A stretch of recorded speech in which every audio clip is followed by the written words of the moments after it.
Earlier this week, Knicks GM Phil Jackson said the team was willing to entertain offers for star forward Chris Porzingis. Those around them were very questioning that. In fact, they said, why would he want to do that? So Jackson and Porzingis apparently aren't necessarily getting along.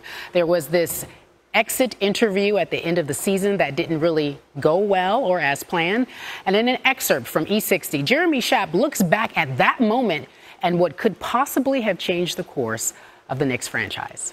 All right, so that full interview, that profile airs on E60 this Sunday morning. You get up early, 9 a.m. Eastern? That's right. That's 6 a.m. my time. I'm going to get up at 6 a.m. It's not as early for me as it would be for you. I am going to get up at 6 to watch it. Meanwhile, let's talk about this drama that has unfolded between Phil and Porzingis. Yeah, very interesting. What do you make of it? Well, of course, now there's not much to make of it because nothing happened. We talked about that going to a commercial break, and now he's loved. So talk to me about his family. I find that very interesting. You say he comes from a basketball family, including his mother, played basketball, coached basketball.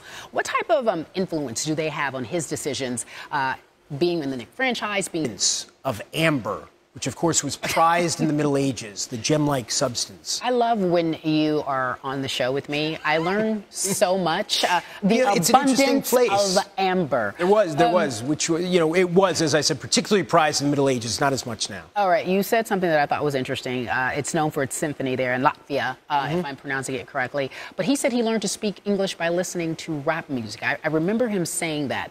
How do you think he's adjusted to American life? He's a very mature 21. And again, Sunday, E60 profile, Chris Porzingis. We can catch it at 9 a.m. Eastern, 6 a.m. 9 a.m. Eastern. 6 a.m. my You'll time. be back in L.A. And I'm going to wake up at 6 to watch it. I know that you like to dive into your interviews and get really involved. Did you get cornrows?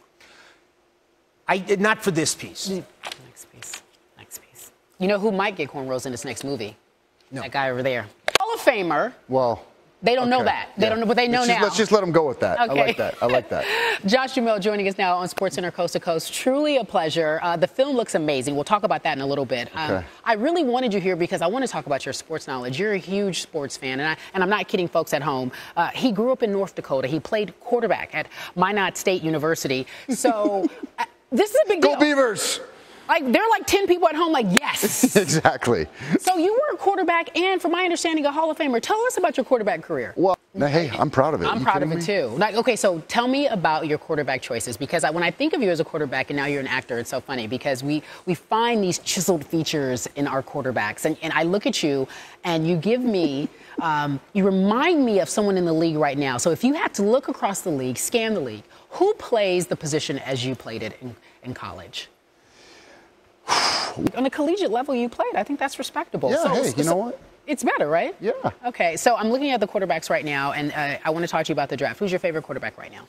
Well, I'm a huge Tom Brady fan, huge Rodgers fan, but I love Carson Wentz. And the only reason why I'm smiling, and I hope our director can work with me on this, we were able to dig a little deep here, and we found some, I don't know, this a photo? All right.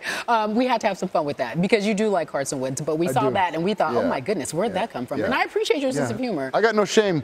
I got no shame, Cari. All right, so let's talk about Minnesota. We're all here. What do you think about the Butler trade?